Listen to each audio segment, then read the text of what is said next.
Ako nga pala si Brian Montorio. Ako nga pala si Christopher Nolian. At PJ Marukot. Walantek! Ako nga pala si Karanza. Alam ba yan ng nanay mo? At kami ang reporters ng P. H. P.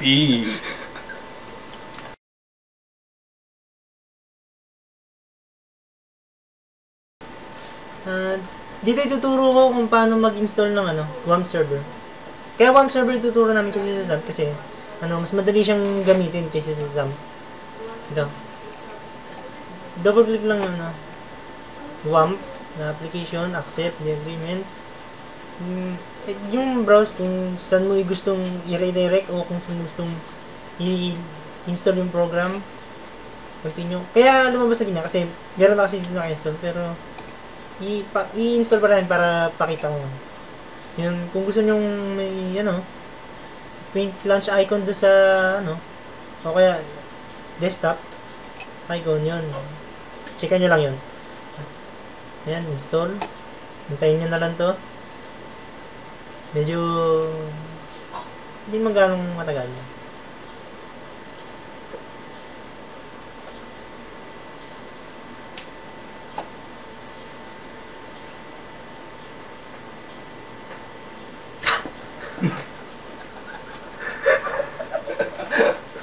Walantek, ang tagal.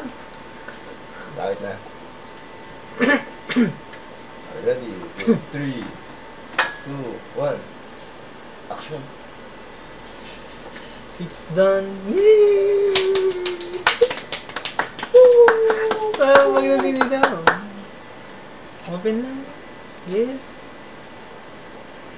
Magpa-finalizing siya. Hayaan nyo na lang yan. Tapos next. Finish. Yun na siya.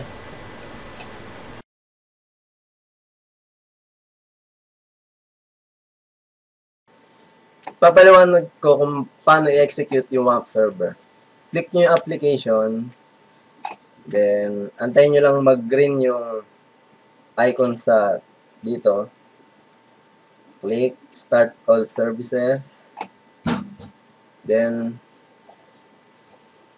click nyo yung localhost.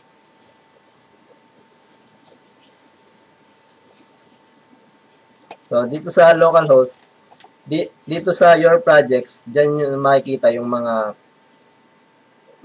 website na ginawa nyo. Isa-save nyo lang siya dun sa kung saan yung WAMP nyo, naka-install sa www. Tapos, i-paste nyo lang dito at makikita nyo na dito. So, Voila.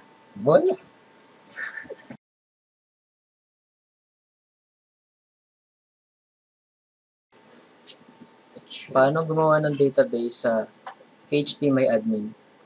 Una, pumunta sa WAMP server, sa may taskbar menu, kumbaga. Tapos, hanapin ng HPMyAdmin.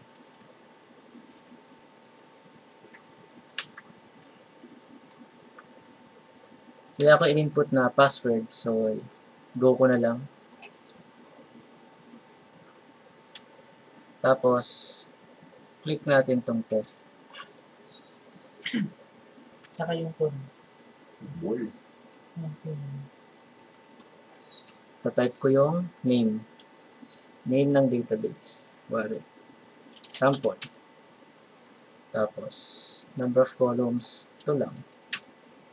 Tapos, click natin yung go after natin fill up.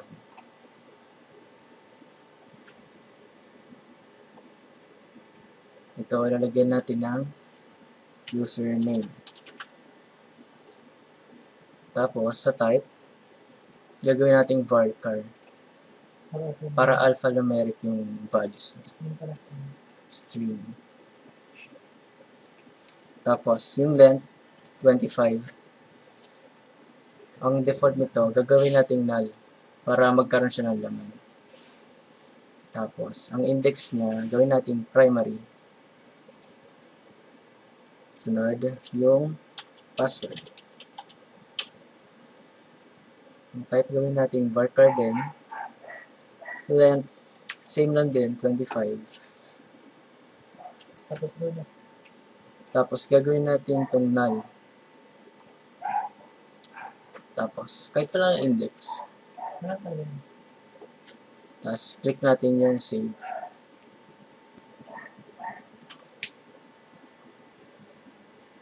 Ito.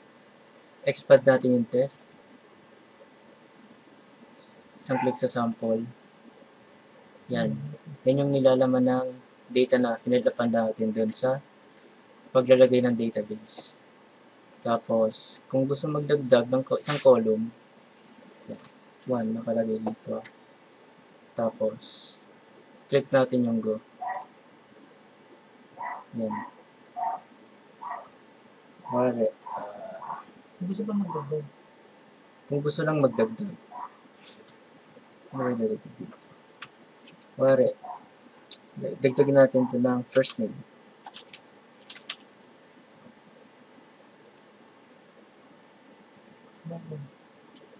Naka-varchar din is 50. Lagay din natin sa null. Tapos, save natin. Test. Click natin tong sample. Structure. Makikita nyo na nadagdagan yung first name dito.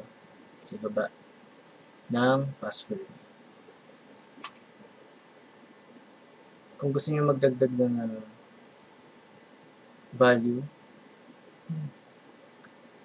i-click itong, editin natin itong insert. Mare, username ko, PJ, password 1234, first name 4.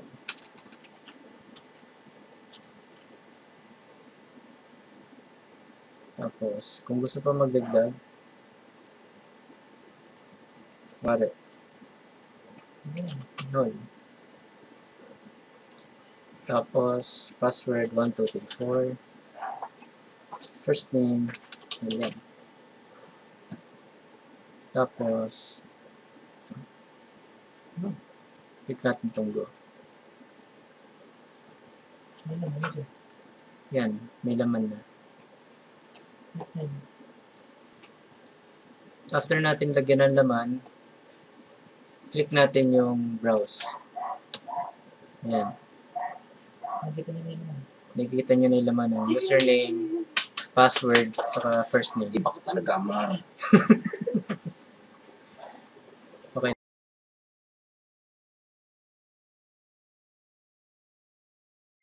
Ngayon, ituturo ko kung anong magandang paraan sa paglalagin.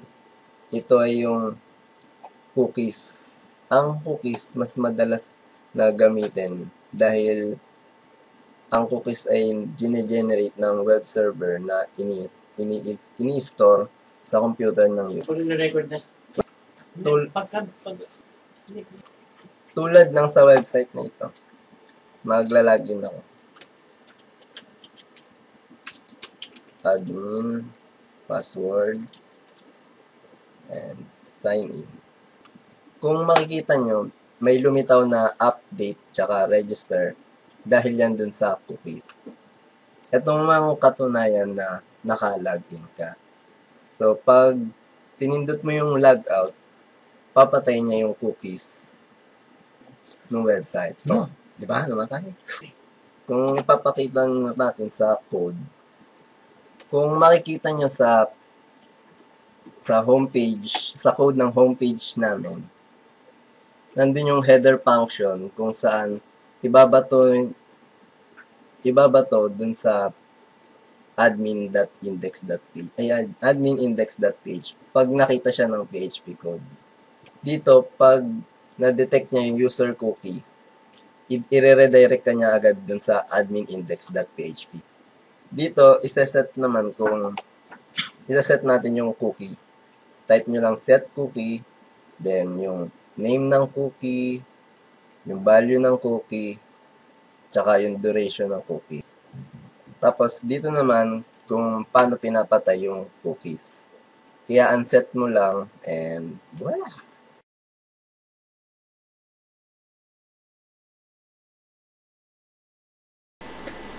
Ito, tuturo ko naman yung sa form.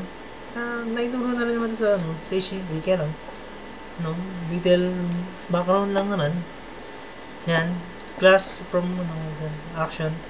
Kukunin nyo yun, yung, ibabasahin nyo pa rin doon sa, sa login validations.php. Method niya, post lang. Ibig sabihin post, lalagay nyo lang. Ano yun, yung get naman, magre-receive naman siya. Tapos, magre-return sa kanya yun, yung login validation plus kasama yung git. Kasi yun, input type, syempre text sa sa username, sa user ID. Yung placeholder sa username. Kunwari, katulad nito, may nakasulat na agad sa kanya username. Yan yung sa placeholder. Ganun din sa sa password, kaya lang din sa yung type niya, password. Para kunwari, pag mag-i-input ka ng kahit na sa kanya, yung puro ganyan ang ililitaw niya, imbis na yung mismo, yung password niya. Tapos, yan din. Tapos, yan, placeholder, ganun din. Sa, nakaganon din yun. So, button, sign. Button. Yun.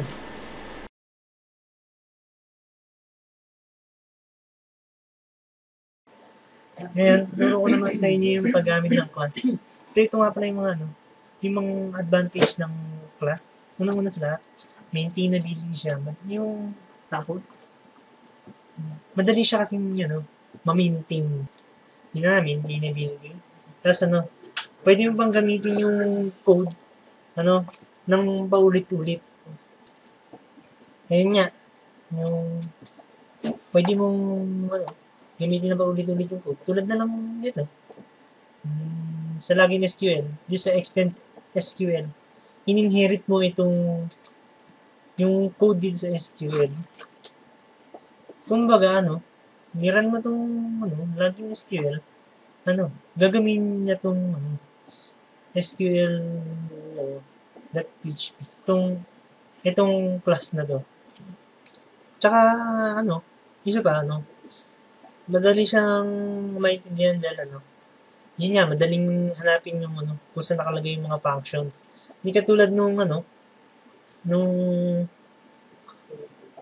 spaghetti code o yung, yung procedural na type na programming, sama-sama lahat nung functions, kaya mahirap hanapin. Kunwari, hindi tulad nito, ayan, madali siyang hanapin kasi hindi doon sa pagkahaba-habang halo-halo. Tsaka, kunwari, ito, lahat ng functions na pang-login, andito lang. Alam mo na kung saan siya hanapin. Doon lang sa login mo. Tapos kung sa naman, pang articles naman ng yung class, puro doon yun sa articles na na class. Tsaka yung isa pa, pang group work talaga siya. Kunwari,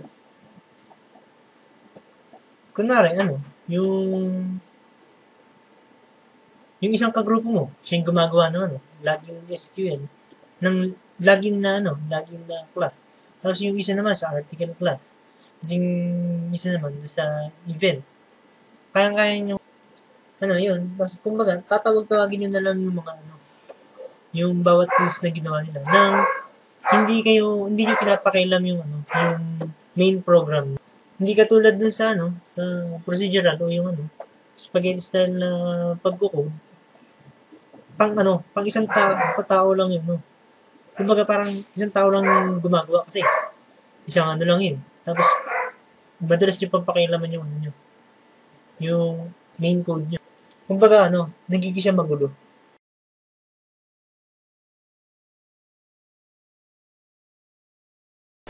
no, yan naman, tuturo ko naman yung ano, yung paggawa naman ng PHP class doon sa ano, lagay mo lang ganyan, umpisa, PHP, tapos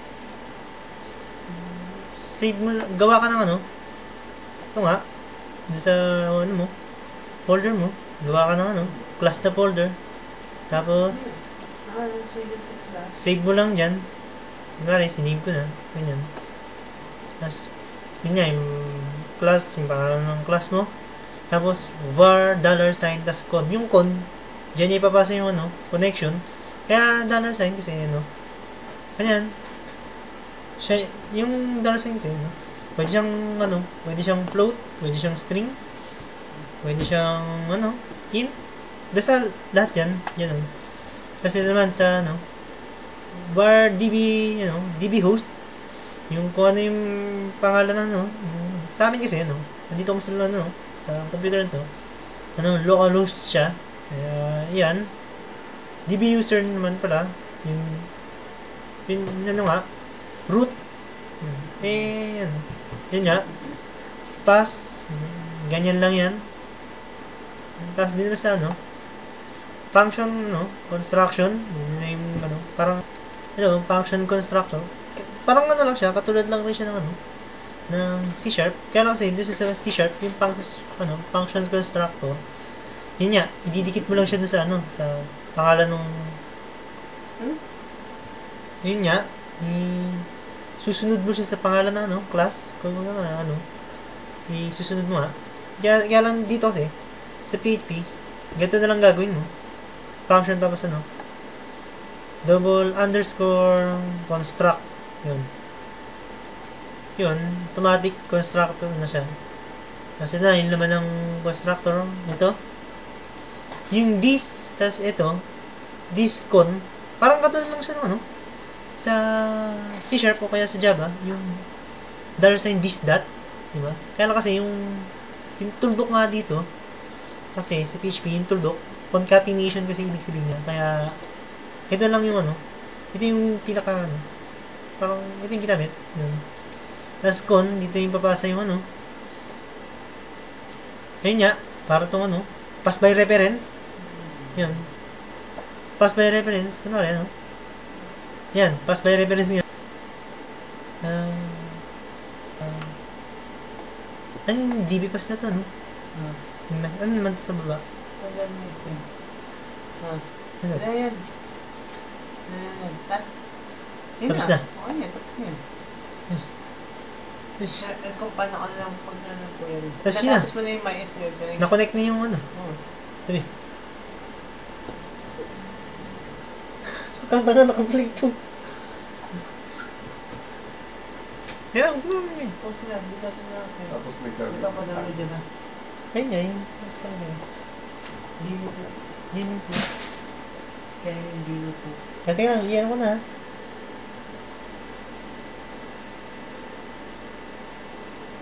Ito na.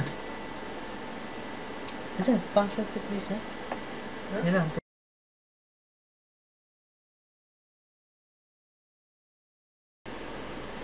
Ito, turo ko yung may SQLi fetch array siya nga. Para, kunwari, input mo na dito yung username, password. In-input mo dyan yung username, password. Yan. Kapag yung username, may katugma siya dun sa row dun sa database mo, tsaka password, ka-count niya as a true. Tapos, i-return niya yung count dun sa main, sa main, program mo. So, kapag, nagtugma dun sa, sa tinype mo dito, ayun, papasok siya dun sa, sa, yun, mapapasok ko siya dun sa web mo. I think the Jarl can't keep things under control. Oh, really? Listen well, slut. I'm Jarl Balgruuf, and I be ballin', Jarl ballin'. Awesome! sword. All in swag. Woman, I'm Lord of the Rings. I'm the Jarl of Whiterun. Holler if you need me. Haters gonna hate. Haters gonna hate. Bitches gonna hate. Your mama's gonna hate. Swag, swag, swag, swag. Holler if you need me. Holler if you need reefer. Bitch.